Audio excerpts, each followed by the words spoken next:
As an officer, I'm well connected within the councils and also on the local element on the ground, which was working with some of the groups that we work with, Ujala Foundation, Aman Groups, the Disability Football Group, and then also the Renaissance Readers offer. So for us, it was just about speaking with those people on the ground, mapping what are tensions. It's not particularly all just tension based, it's actually, well, what's missing that's more positive, and it's about sessions that we can further develop and put people in the room that otherwise wouldn't be having the conversation, and then they as a group can come up with reasonable reactions to some of the tensions and issues on the ground.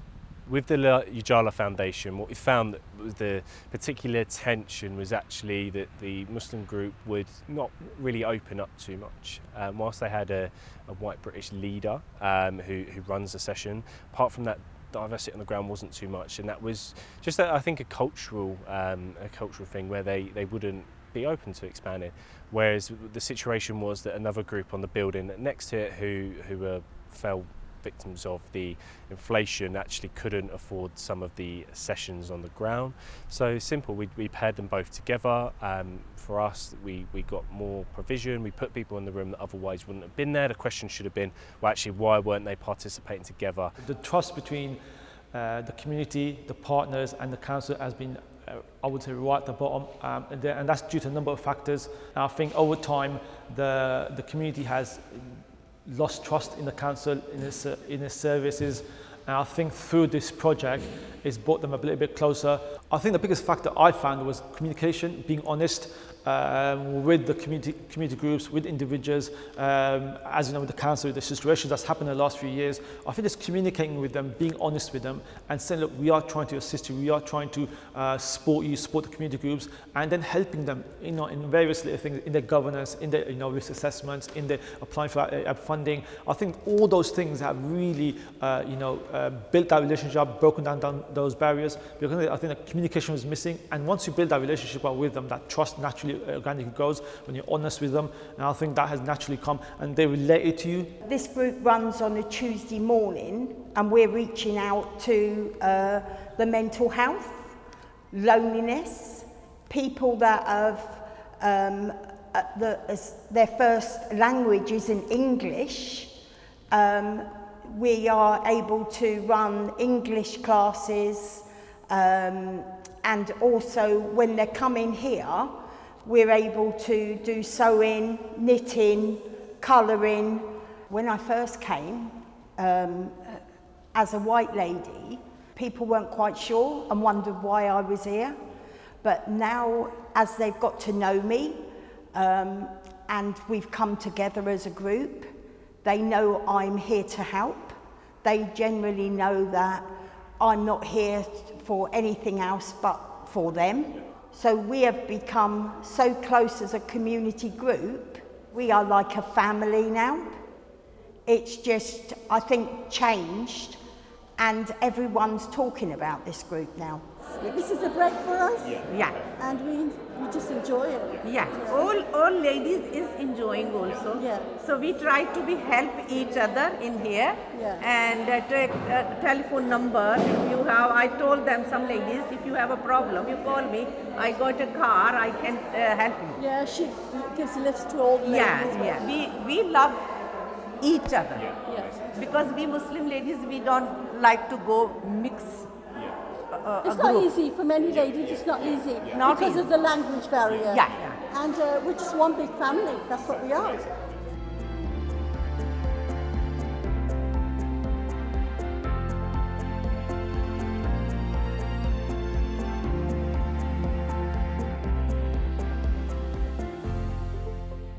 We hope that the participants here are for life here, This is a lifelong activity for them. They look forward and their potential, whatever they can do, they are amazed. You can ask Basil, how he has got involved and how much he is doing now. His every day and his every slot of the time is booked in one project on the other, may it be a Monday, may it be a Tuesday. He loves coming, don't you? You love coming on a Monday or a Tuesday. Yeah. Why do you keep coming back, Colin? Because you like You like football, don't you? Yeah, football, yeah. And what about your friends here? I love friends. He makes friends, he loves it, and he comes back and talks about football, don't you? Yeah. Yeah? He's definitely come out of his shell since he's come in and met other people. And he's also, it's independence away from my mum, but it's something what he does, and it's his thing.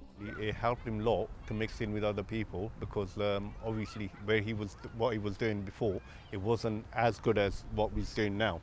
So coming to dance classes on Thursdays, coming to football every Monday, and seeing 20 other people sometime, maybe more than 20 people, all different culture, different background. It helps him to open a little bit more and talk to people, and when he goes outside, away from here, he can use that, and he understands when he sees other people in outside, and not having to panic about something he's not known before, or not something familiar with.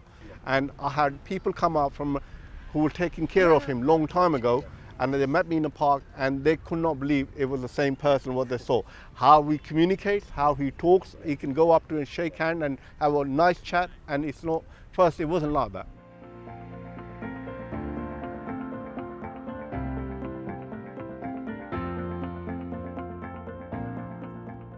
So I think the real impact this programme has had is we've put people in the same room that otherwise wouldn't have had those conversations. It's always been a difficult task, and not everyone you put in the room together will be able to start those conversations, but the ones that have been successful have had small wins. They've set up WhatsApp groups so that now these conversations are a bit more organic, they can happen a bit more often, and actually they're a bit more fluid in terms of addressing some of the tensions that face Slough as an area. So for us now is actually how do we provide legacy to the project? We've put people in the room, but how do we sustain these conversations and not facilitate conversations that are negative? We want to still have conversations on the ground. We still want to, as a council, look to what the next steps are over the next 5-10 year period. What keeps me coming back to this group is the ladies are so passionate about coming to this group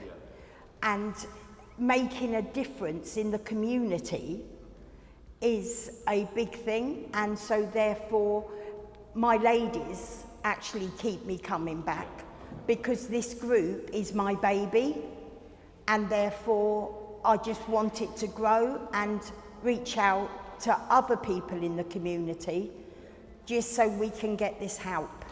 I feel more confident speaking to other people, and this was shown at the fun day, family fun day, which we did to celebrate the basketball sessions. I have made lots of new friends from all ages and from different schools, including the new school I am going to. My proudest moment was helping out in the fun day and talking to lots of people and giving prizes to young children. People of Slough want to see Slough as an area developed for positive community cohesion and opening up that term and really finding out what that term means for the people on the ground. So what we will be looking at is drafting a community cohesion strategy, and then moving on with that, developing and addressing some of the issues we have on the ground, but also raising up standards and ensuring that Slough is a real hub for togetherness.